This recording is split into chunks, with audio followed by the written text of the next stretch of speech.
அருட்பெருஞ்சோதி அருட்பெருஞ்சோதி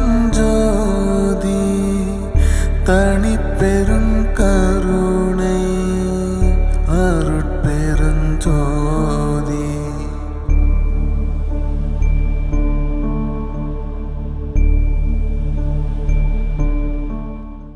ஐயா வணக்கம். வீண் செலவு செய்யக்கூடாதுன்னு சொல்லுவீங்க, ஒரு அற்புதமான ஒரு பதில சொன்னீங்கன்னா ரொம்ப நல்லா இருக்கும். அற்புதமான கேள்வி கேட்டுக்கிறாரு. அருட்பெரும் ஜோதி அருட்பெரும் ஜோதி தனிப்பெரும் கருணை அருட்பெரும் ஜோதி எல்லா உயிர்களும் இன்புற்று வாழ்க வள்ளல் மலரடி வாழ்க வாழ்க. ஐயா இன்றைக்கு வீண் செலவு செய்யக்கூடாது அப்படின்ற அற்புதமான கேள்வி கேட்டிருக்கிறாரு. நாம் எல்லாருமே உழைச்சி சம்பாதிக்கணும் பணத்தை. அந்த பணத்தை நாம் எப்படி செலவு பண்ணணும் அப்படின்றதுக்காக தான் ஒரு பொருள் இருக்கிறது. ஆகுவார் ஈட்டினும் போகுவார் அகலாக்கடை அப்படின்னு சொல்றார். அப்போ என்ன அது பொருள் பார்த்தீங்கன்னா, ஒரு சாதாரண குடும்பத்தில் ஒரு 15,000 ரூபாய் மாதம் சம்பாதிக்கிறாங்க அப்படின்னாக்கா, அவங்க ஒரு 13,000 ரூபாய் செலவு பண்ணிட்டு மிச்சம் ஒரு 2,000 ரூபாய் சேமிச்சு வைக்கணும். அப்படி வைக்கும் போது என்ன ஆகும்னா, ஏதாவது ஒரு செலவு வரும்போது அது அவங்களுக்கு அந்த 2,000 ரூபாய் பயனாக இருக்கும். ஆனால் அதை விட்டுட்டு 15,000 ரூபாய் சம்பாதிச்சுட்டு அவங்க 20,000 ரூபாய் செலவு பண்ணா 5,000 ரூபாய் அங்கே கடன் வாங்கணும். அப்போ கடன் வாங்கும்போது என்ன ஆகும்னா, இந்த சமுதாயத்தில் மதிப்பு இல்லாமல் போகும். அப்போ கடன் வாங்கி அதை கரெக்டாக கொடுத்துட்டா கூட பரவாயில்ல, அதை அவங்களால கொடுக்க முடியலன்னா கடன் கொடுத்தவங்க அவங்கள எல்லார் எதிர்க்கும் ஒரு அசிங்கப்படுத்தி சில வார்த்தைகள்லாம் பேசுவாங்க. அதுக்கு தான் ஔவையை கூட அற்புதமான ஒரு செயலை சொல்லுகிறது. என்ன செயலுன்னு பார்த்தீங்கன்னா,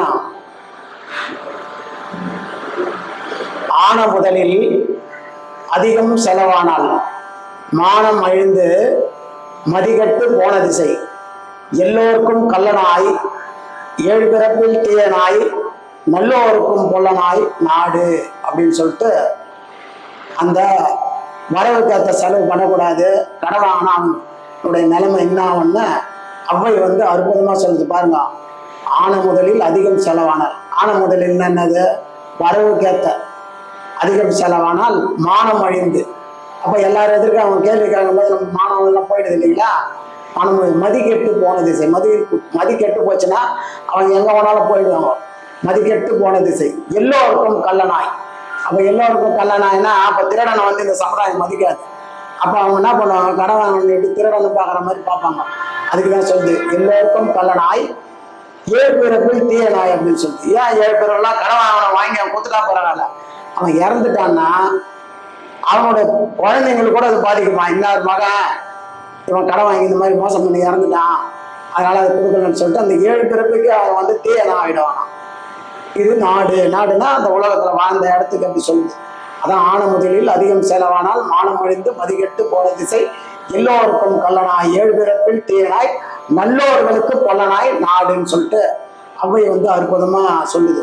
அதனால நம்ம வாழ்க்கையில நல்லா சம்பாரிச்சு அதை சேமிக்கணும். ஓரளவுக்கு சேமிச்சு வச்சு கடன் இல்லாத வாழ்க்கை, நிம்மதியான வாழ்க்கையை நாம் வாழ்ந்தோம்னா அந்த வாழ்க்கையில அற்புதமான ஒரு சிறப்பு இருக்கும். அதுக்காக ஐயா இன்றைக்கு அற்புதமான கேள்வி கேட்டிருக்கிறாரு. ரொம்ப சந்தோஷம். இதை மக்கள் பயனடைய நம்புகிறேன். நன்றி, வணக்கம். அருட்பெரும் ஜோதி அருட்பெரும் ஜோதி தனிப்பெரும் கருணை அருட்பெரும் ஜோதி எல்லா உயிர்களும் இன்புற்று வாழ்க வள்ளல் மலரடி வாழ்க வாழ்க. வீண் செலவு செய்யக்கூடாது என்ற பொருளுக்கு நல்ல விளக்கம் கொடுத்தீங்க. ரொம்ப நன்றி ஐயா. அடுத்த எபிசோட்ல ஐயாவை மீண்டும் ஒரு நல்ல கேள்வி மூலமா சந்திக்கிறேன். நன்றி, வணக்கம். வெல்டன் மண்டர்.